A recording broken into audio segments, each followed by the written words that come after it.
চন্দ্রকোনায় ফুচকা খেয়ে অসুস্থ ৩৫ জন।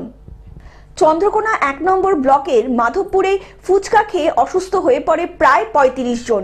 তারপরে ফুচকা লোক ফুচকা আসছিল, ছোট ছোট বাচ্চা বাচ্চা মেয়েছেরা ছেলে যেই খেয়েছে সব পায়খানা বমি। মানে যতজনই ফুচকা খেয়েছে ততজনই পায়খানা বমি, সব ক্ষীর পায়খানা আছে। কতজন ভর্তি আছে? 12 জন আছে। বুধবার সন্ধ্যায় যারাই ফুচকা খেয়েছেন তাদের প্রত্যেকেরই হঠাৎ রাতের পর থেকে শুরু হয় শারীরিক অসুস্থতা। এই মুহূর্তে অসুস্থ 15 জন সদস্যকে ক্ষীরপাই হাসপাতালে চিকিৎসাধীন।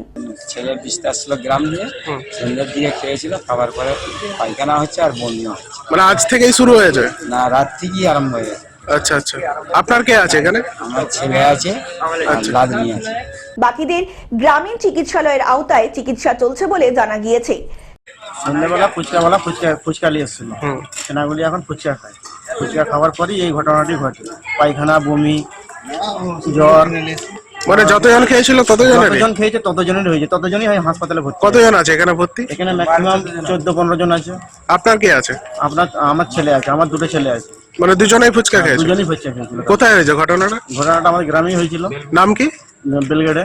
চিকিৎসাধীন ব্যক্তিদের বাড়ির লোকজনদের বক্তব্য, যারা যারা বুধবার ফুচকা খেয়েছে গ্রামে শুধু তারাই অসুস্থ হয়ে পড়েছে এবং ওই ফুচকা বা জলের মধ্যে বিষাক্ত কিছু ছিল, যার কারণে গোটা ঘটনাটি ঘটেছে বলে অনুমান করছেন বাড়ির অন্যান্য সদস্যরা। ঠিক সন্ধ্যের দিকে যখন হচ্ছে ফুচকাওয়ালাটা সব ফুচকা কিনছে একের পর এক, তখন খাচ্ছে সব, কেউ কিছু বুঝতে পারেনি। তারপর রাত্রি 2টোর পর থেকে সবারই এবারে পায়খানা আর বমি শুরু হয়ে গেছে। রাতটা যতটিও কেটেছে, সকাল থেকে আর কেউ উঠতেই পারেনি। তারপরে সব এখানে একের পর এক হাসপাতাল, কেউ এখানে ওখানে করছে। তারপর এখান থেকে আশাকর্মীরা গেল ক্ষীরপাই থেকে, যে খবর পেয়ে দিয়ে সব একবারে হাসপাতাল, কমসে কম 50-100-150 জন সব ফুচকা খেয়ে। পশ্চিম মেদিনীপুর থেকে কল্যাণ মণ্ডলের রিপোর্ট, গ্লোব নিউজ।